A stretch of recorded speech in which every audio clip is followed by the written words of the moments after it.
Right. अब उसने तो वैसे खुद बना लिया, usually पेशेंट नहीं बनाता, ठीक है। तो अगर आप यहाँ पे ऊपर वाले हैंड प्लेसमेंट में दो पॉसिबिलिटीज हैं। अगर इन केस ऑफ फीमेल हम हाथ यूँ रखते हैं ताकि ये कि आप यहाँ से जो फोर्स दो और वो आगे ना आए।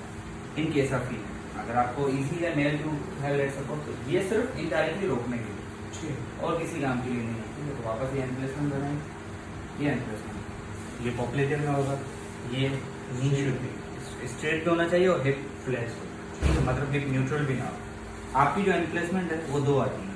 अगर इन केस ऑफ अगर कम बल का लेट सपोज आपको लगे तो आप ये हैंड प्लेसमेंट कर सकते हैं। अदरवाइज वुड आई प्रेफर, ठीक है, तो it's all up to you. Ask for take a deep breath out, second out. मैं हाथ से अगर करना, अगर एल्बो वगैरह यूज करना चाहो then you have the next one.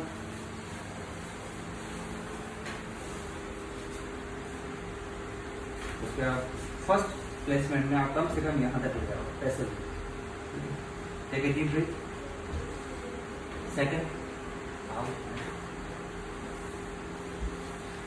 ठीक है।